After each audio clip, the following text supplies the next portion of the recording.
My name's Emily. I'm a solo traveller currently on a mission to visit 100 countries before I turn 40. And in this series, I'll be adding 10 brand new countries to my count as I head out on a month-long interrailing journey around Europe. This is Emily on Mooch, the interrailing trip.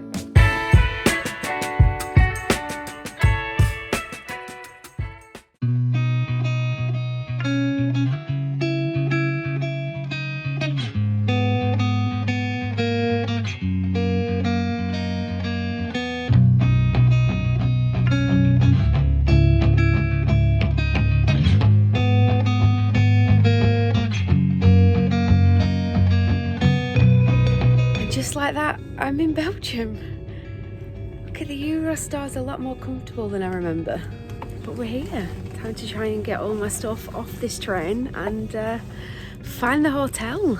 Welcome to country number 12.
It is one of, if not the most recognisable landmark in Brussels, and it was actually built for the 1958 Brussels World's Fair.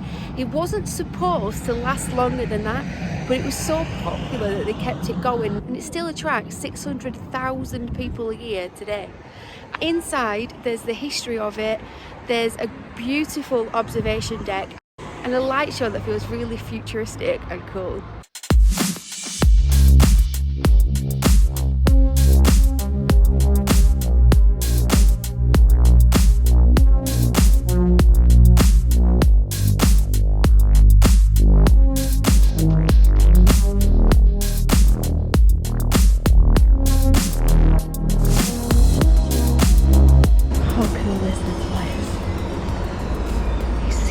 Futuristic, but it's from the 50s.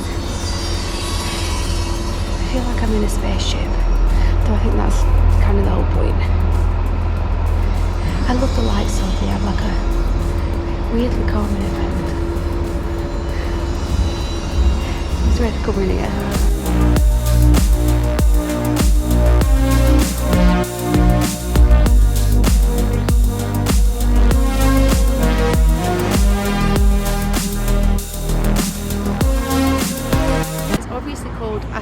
Because it looks like an atom, but it's actually what an iron crystal would look like if it was magnified 125 billion times.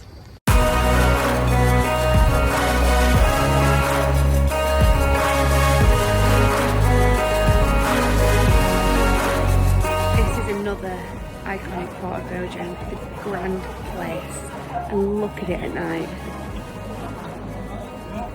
The architecture. This entire area of Brussels is just beautiful. It's like something out of a fairy tale and it's stunning.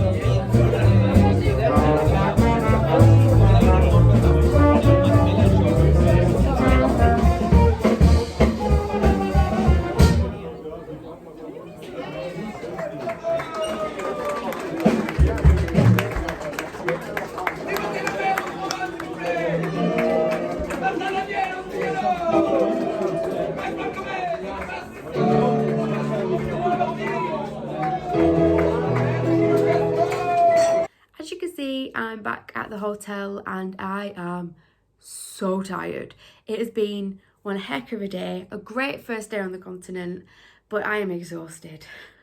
Because of where I got off the train and the fact that Google Maps took me on the most long-winded route to my hotel possible, I got to see some parts of Brussels that I probably wouldn't have seen if I'd have flown, because I would have stayed at a hotel in a different location. I picked this because it's quite close to the train station. This part of the city is very, I want to say run down, but I'm not sure if that's the right phrase for it. The touristy parts in central Brussels are beautiful. They're magnificent. The architecture, the things to see and do, it's really, really nice. It's lovely. And I think if I'd only seen that, I would be like, guys, you've got to go to Brussels. But because I saw the other side of it, the side where it's lots of rundown buildings that have been broken into, the streets are filthy, people are just spitting on the floor, it stinks everywhere because people just pee in the street. It feels very grim, and there are roadworks everywhere. So Google Maps, it tells you to go down one street and cross the road, but you can't because they've dug up the road. If I hadn't have seen that side of it, I feel like my reaction would be different, because I've seen two sides to it. I've not just seen that tourist central Brussels side. I've seen the reality for the people that live here, which is quite eye-opening. There's a lot of homeless people and they've set up their own little communities. Like, there's actual beds. They've built beds out of mattresses and things in the street. I also had two separate people try to scam me within the first 15 minutes of me being here. In fact, 15 minutes is probably generous. It was probably more like 10. One was right outside the train station. So it just felt like my first impression wasn't what it would have been if I'd have flown, which is interesting. And I'd be interested to see if I get a similar feeling in the other cities that I'm going to. I got everything done that I wanted to do. There's a couple of other things I would have liked to do, but I'm not really overly fussed. Everything that I definitely wanted to see, I've seen this evening. So I feel like, even though I've only got 24 hours here, I've done what I want to do. I don't think that I would come back. I don't think Brussels is going to be on my list of places that I want to see again and I want to revisit.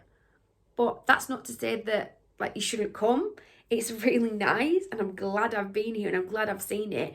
The grand place was just magnificent. It was worth it for that alone. I'm definitely glad that I came. I'm definitely glad that I've seen it. I've had a lovely time. But I feel like Brussels is like ticked off the list now, done. I don't think I'm going to come back. But never say never. Anyway, that's me. I'm having an early night. We've got a lunchtime train to country number 13 tomorrow, and I'm very, very excited about this one. I've got 2 nights here because I know that there's a lot that I want to see. So good night, and I'll see you tomorrow for a rather long travel day. Night.